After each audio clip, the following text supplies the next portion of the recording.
College Game Night. Welcome to College Football Game Night. What a day of college football today. I'm Jake Sivan, alongside, as always, Damon Griffin and Jay Shockey. Damon Griffin, former Duck wide receiver. Jay Shockey, former Beaver assistant coach. It was another cupcake opponent for the Ducks. Don't blame them. Kansas State was supposed to come to Autzen this season, and actually all three non-conference opponents on the Ducks schedule 2 years ago for this year pulled out of their game. So today, Duck fans got to see mighty Oregon take on mighty Tennessee Tech.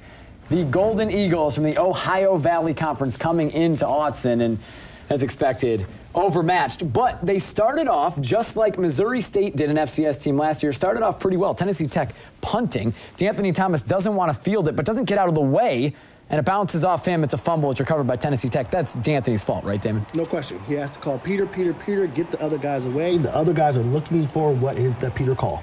That set up the first score of the game for Tennessee Tech. Trey Lamb, 5'9" quarterback, to Dayrick Rogers.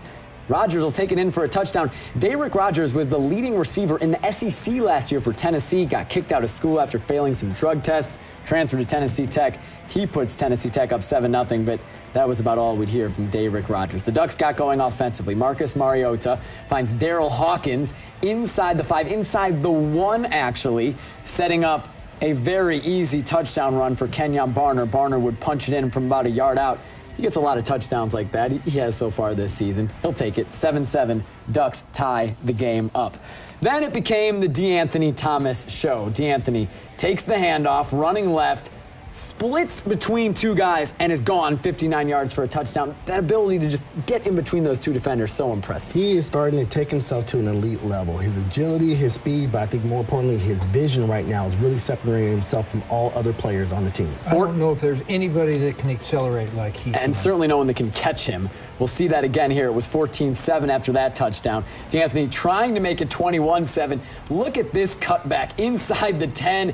But he stripped at the 1. He eased up a little bit. Jake Fisher, the offensive lineman, recovers. What a thrill for Jake Fisher to get a touchdown. Lineman's dream. Always to get a touchdown whenever he can. One of the most exciting things they can have for his career. D'Anthony has to keep working on that. Coach Campbell, I'm sure, is going to get on him. 21-7, Oregon on top. Tennessee Tech looking for some more. Pass bounces off the back of a Tennessee Tech player. It's intercepted by Kiko Alonso. Watch this. It's like the flying V from the Mighty Ducks. He's going to score, right? No, Trey Lamb. How does the quarterback make that tackle, Damon? This is something that we've seen all day. This is not necessarily, it's all about bad decisions, and not bad effort, but bad decisions. Ducks have to work on that. Someone's got to block the quarterback on that return is what Damon's talking about. But it set up an easy touchdown pass. Marcus Mariota to Colt Laierla made it 28-7. More defense. Deion Jordan, it's just not fair him playing against these Tennessee Tech guys. Gets a sack. The line was dominant today. He was getting off the ball, the snap. He had the timing of the snap all day, using his ability, his speed, his length. Had a great game today. Before halftime, another touchdown from D'Anthony Thomas, 16 yards from Marcus Mariota as he shrugs off the weak tackle attempt. It's 35-7 at the half. In the second half, Mariota on the first drive of the half finds Keenan Lowe down the middle. The Portland native inside the 25, a 38-yard catch from Mariota to Keenan Lowe. First down, and it's set up. Keenan Lowe from 3 yards out. Scoring, Marcus Mariota the touchdown pass, 42-7, Ducks on top, and that would do it for Marcus Mariota today. We need to see more of that with Marcus, but more with the wide receivers as well. We need some more big plays to come up throughout the season. The 2s and 3s in at this point. Dior Mathis thinks he has a pick 6, but he stepped out of bounds. There was no one near him. Got to stay in. This is what we saw all day. They have to understand that to be able to make the big plays against the better teams, they have to make this happen all the time. The first play after that interception, Brian Bennett, now in a quarterback, walks it in for a touchdown, 49-7, Oregon on top. Later in the third quarter, Bennett still in. Not a good pass from Brian Bennett. Throws an interception right to the defender. Marcus Mariota also had one of those today. Not what you want to see from either quarterback. This is not what we want to see, and this is what we want to do. This is what's scheduled through the first 3 weeks. We need to get these wrinkles out the way, improve on this, and I'm glad they passed a lot during today's game. That is awesome. Brian Bennett, maybe a little reckless, came down close to coming down on his head, but it's a 6-yard touchdown rush. I like the way he throws caution to the wind and plays with a lot of abandon. You notice who made the tackle on the interception. separation, and it was a good physical tackle. That was Mr. Bennett. That made it 56-14. Oregon wins 63-14, another ho-hum 49-point win for the Ducks. Mariota was 21 of 28 for 307 yards. He's credited with 4 touchdown passes right now, but one of those is on Jake Fisher's fumble recovery. They're calling that a touchdown pass from Mariota to Fisher. It's really 3 touchdown passes that'll get corrected soon. We'll talk more about Mariota's game a bit later. D'Anthony Thomas touched the ball 6 times on offense, scored 2 touchdowns. Could have been 3 if he hadn't slowed down and been stripped at the 1. 61 yards rushing on 3 carries, 73 yards receiving on 3 catches. What a day from D'Anthony Thomas. So the Ducks improved to 3-0, an easy and expected win over an FCS team. Eric Elkin was there and wraps the game up from Autzen Stadium. The Ducks wrap up their non-conference schedule with a dominating 63-14 win over Tennessee Tech, as expected.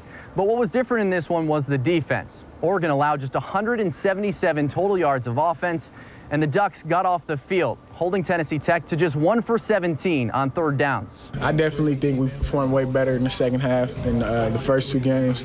And like I said, it really was just based on how those guys work. They knew that they were going to get a chance to get in the game this week, so that whole mentality during practice was totally different. You know, they worked as if they were starting, you know, as if they were going to get rotations with the 1s and 2s. They all know exactly what they're supposed to be doing, and you know, they did kind of come out with a different attitude. They were ready to just strike. They were ready to attack. They were ready to just go after anybody with the ball.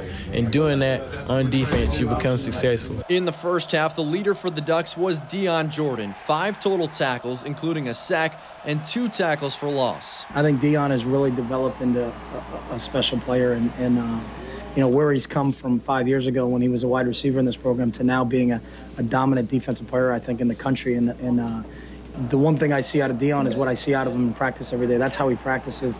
Dion is the praying mantis is a monster, and he's going to have an unbelievable year because he's just that kind of worker and that kind of football player. So the Ducks head into Pac-12 play at 3-0, which they'll open up right here at Autzen next Saturday against Arizona. At Autzen Stadium, I'm Eric Elkin for College Football Game Night. Thanks a lot, Eric. A dominant defensive performance from the Ducks. Offensively, another great showing. You'd expect that. They're playing Tennessee Tech. Specifically, though, from D'Anthony Thomas, what we've seen from him since the Rose Bowl, not sure about the exact numbers, but offensive touches, it's about 1 every 4 touches that he's scored a touchdown. Those numbers are crazy, Dan. We noticed that before. It's absolutely amazing. And what he's doing right now is taking himself to that elite level. I mean, there's great and there's good, but he's starting to take himself. And what it is that year of development, but more what he's doing best, getting him in space and using his vision. And right now, he's taking himself mentally to a whole nother level. He is the kind of guy that you want to have in the football in his hand. You know, he catches punts, catches kickoffs, he's a pass receiver, and he's a running back. And, you know, just get it to him as many times as you can. He is dynamic. But he's still showing his immaturity. Him being the miscues on the punt return, he has to call that. That's something they practice every day with Coach Rad. That's showing a little bit of immaturity, but he's going to develop that. This is what I love. The coaches are going to have more film to work on to get better. He's just not perfect. He's just not perfect. He's pretty good, but he's just not perfect. He's actually really good. He's just not perfect. Yeah, that's right. And we can show what you're talking about right now. We have that, the punt return. He's back there, and he doesn't want to catch the ball. And as a punt returner, you're supposed to yell, Peter. You mentioned that earlier, right? And that means everybody get out of the way. And he doesn't, and he just kind of stands there and lets it hit him. Great teams that are coached well. Sorry, Jay. Great teams that are coached well in special teams. They're taught to keep on their man, to keep shedding, to keep blocking. Especially when you have a guy like D'Anthony, you don't stop the blocks until you hear the whistle or Peter. So he didn't make that call. That is something they practice every day. He also, as you guys could really see on that touchdown, he eased up at about the 3-yard line. Yeah, and when you're going into the end zone and when you're in the open field, you just got to have a conscious of the football, and you got to lock it down. And you know, he'll learn from that. These are all mistakes you made against a team that you just scored 63 on. So we want those mistakes early in the season. We're going to Arizona. Let's get those out the way. I love it because coaches have more film to get on them a little bit more, to be more focused for next week. And it wasn't just D'Anthony Thomas. There were some other mental mistakes from the Ducks. We'll talk about that sloppy play a little bit later after the break, and it might be nitpicky to do that in a 49-point win. But this wasn't Oregon's sharpest win. They were playing an FCS team. We'll talk about the dark side of the bright win and also possibly a glimpse into the future. A new formation for the Ducks. We'll show it to you after the break. Welcome back to College Game Night. Welcome back. We have now seen 3 games of Marcus Mariota. He looked like the world's greatest in the opener against Arkansas State, then came back to earth a bit against Fresno State last week when the Ducks concentrated on the run a bit more. Here's a comparison from that game to his game today. Just 166 yards passing last week against Fresno State, 307 today. The first freshman quarterback in Oregon history to throw for 300 yards for whatever that's worth when you're playing Tennessee Tech. 1 touchdown last week, 4 this week. Again, that'll really be 3 when they get the whole Jake Fisher touchdown sorted out. He did throw the first interception of his career today, and it wasn't a good pass. So 3 games into his career, what have you guys seen from Mariota? I saw a little bit more we expected in what everybody was talking about. He's making great decisions, short passes. That's what I was so happy today that they threw the ball a lot. Let's use this time to get better. Like you said before, that interception was a horrible read. That is something that cannot happen at the next level. But he's making great decisions. He's having the confidence, and he's getting better. And that's what we want him to do. You know, I'm seeing his accuracy looks pretty good. You know, 21 for 28. I mean, that's pretty good.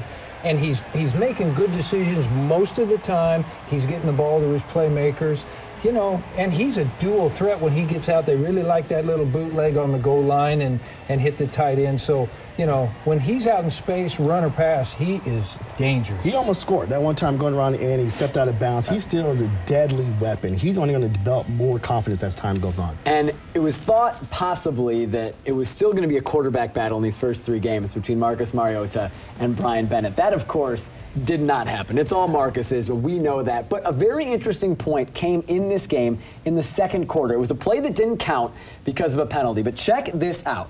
Brian Bennett lined up in the backfield next to Marcus Mariota. The Ducks using Bennett as a running back. He took the handoff. The play was blown dead, and we didn't see him in that formation again. But what do you guys think about that, seeing Brian Bennett in the backfield with Marcus Mariota? I love it. I love it because, again, I said this before that they were going to do this. What this does is it allows the opponents to have to work on this every week to keep a spy on Brian. There's a lot of things that Bennett can do. There's a lot of things. They're both very athletic people. So with the ball in their hand, they both, Bennett scored today, but when the ball in their hand, and more importantly, they can do a lot more trick plays and open things up. You like it, Jay? I do. He's a really good runner, you know, Bennett is. And so to have him in the backfield is you know, unbelievable what they can do. Because I look for them to have maybe 1 play with him this week. They tried.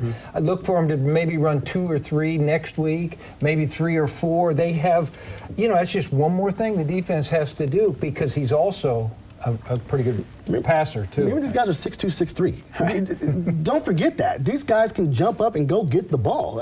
Don't forget that. And opening up in situations, maybe a linebacker on the backside play, never know what can happen. It provides a lot of intrigue to see what they're going to do with those 2 guys as we go forward in a Pac-12 play. And we talked about it a bit earlier in the show from kind of the dark side of the game. Despite the 49-point win, it wasn't a very sharp game for Oregon. They had 12 penalties for 105 yards, 1 fumble, and 2 interceptions. Should we be concerned that that happened in a game against a lower opponent, an FCS opponent like Tennessee Tech? I don't think it's concerned at all. And I think it just makes them focus a little bit more. But it is one thing that needs to be brought up. And the coaches, I love this. As being a coach, we want this because now we're seeing what we need to iron out. We need to get the wrinkles out and making improvements. But I don't think it was sloppy because the attention to detail, I would say attention to detail, but they were very, very aggressive. But they made bad decisions. They were bad techniques. Those late penalties, hitting them out of bounds, plays like that, that is uncalled for. So that's something that they're going to work on. Coaches are going to be on them all week. Yeah, that's true. And again, the same thing that is it's tough to play at a high level of focus when you get up so fast, so quick. It's just hard. It's just human nature. I love the energy. They were still attacking. The defense only allowed 100-something yards. I mean, we can't forget that. But we are going. The season's about to start next week. We cannot allow that to happen anymore. We have to keep being aggressive and keep doing what they're doing. So while the Ducks were beating Tennessee Tech, the Beavers were sitting at home on their bye week. We're going to take a break, but when we come back, we'll have more from Jay and Damon. We talk Oregon State's win over Wisconsin, and we'll break down Jordan Poyer's big hit on Wisconsin's Danny O'Brien. The coach, Jay Shockey, tells you why he was so free. That's after the break. Welcome back to College Game Night. Welcome back. Jake Zivin alongside Damon Griffin and Jay Shockey. We're going to shift our attention to Oregon State for a bit. The Beavers are on a bye after their huge win over Wisconsin. The big story of that game for Oregon State was the defense, particularly the run defense. The Beavers completely shut down Wisconsin's Heisman Trophy candidate, Monty Ball. Take a look at a comparison between Ball's 2011 game against the Beavers early in the season and last week. He had a similar amount of carries and rushed for half the yards. A 6.6 yards per carry average against the Beavers last year, just 4.1 this season, and the most important stat, guys, touchdowns. They broke Monty Ball's 21-game touchdown streak, held him out of the end zone. A dominant performance from the Beaver rush defense, which was something I think that surprised a lot of people last week. Yeah, well, you know, we were very surprised. That was a very good offensive football team with a very big, dominant offensive line, and it really surprised a lot of folks, me included, that the defense could dominate the line of scrimmage the way they did. Yeah, very exciting times for Oregon State. Yep. They were very aggressive. That's what I loved about them. They looked fast. They were hungry. There was 4 or 5 orange jerseys around every play. Very, very, very impressive to see. So speaking of the Beaver defense, we're going to take a look at one specific play from the Wisconsin game in a segment we call Beaver Breakdown. It's Jordan Poyer's sack and his forced fumble in the second quarter. Jay, take us through what happened on this play. Well, as you look at this play, the Beavers have a linebacker walked up in the line of scrimmage, and the quarterback, O'Brien, sees that, comes to the line of scrimmage, and checks the protection to the right. So the offensive line will all slide to the right and protect to the right to protect this overload on the right side. Once they do that, then the running back has to pick up the in-man on the line of scrimmage up on the top. There circled is Mr. Poyer, and he comes free because the back can block one of the two, and because of the scheme designed, there's a big play, and in that part of the game, the Beavers are up 3-0. And that was a 3rd down and 10. They got the stop and made them punt, and that was a big play, and it was a well-designed defensive and well-executed play. It wasn't just Wisconsin forgetting to match up with Jordan Poyer. It was designed to shift the team one way so that Poyer could be free. It's the chess game of the offensive coordinator and the defensive coordinator, and the offensive coordinator at Wisconsin had his guys schooled for a look that they thought would hurt them, and they checked and thought they were in good shape. Jordan Poyer, he keeps that blitz from being noticed. He's out there disguising it and comes late, and there you go. Big play. Big play in that game. Well, when we come back, we're going to look around the Pac-12. Specifically, we're heading to the Bay Area. An upset in Palo Alto. USC goes on to the farm and gets horsed. Highlights of Stanford's upset over the Trojans when we come back. Welcome back to College Game Night. Welcome back to College Football Game Night. Time to look around the rest of the Pac-12 tonight. We're going to start with number 2 USC, the game of the night in the Pac-12. Trojans at number 21 Stanford. These two teams have had great games in the past. Another one tonight. First quarter, 7-0 USC. Stephon Taylor gets the handoff, slips a tackle, and breaks away. 59-yard touchdown. Stephon Taylor was phenomenal tonight for Stanford. He was the workhorse. He was the main reason why they did so well. When they needed extra 3-4 yards, they gave it to him. Second quarter, Silas Redd around the right side. The transfer from Penn State gets in. USC back on top 14-7. It stayed that way until the third quarter. Josh Nunez, Andrew Luck's replacement, a screen to Taylor, and he does it again. Look at this guy go. He looks good. You know, is that bad tackling or great running? I tell you, he did a very good job. 3 or 4 guys just put a hand on him, and he ran right through him. 14-14. Then in the fourth, still tied, Nunez to Zach Ertz. Maybe some more bad tackling, but he's in for a touchdown, 37 yards. Stanford on top,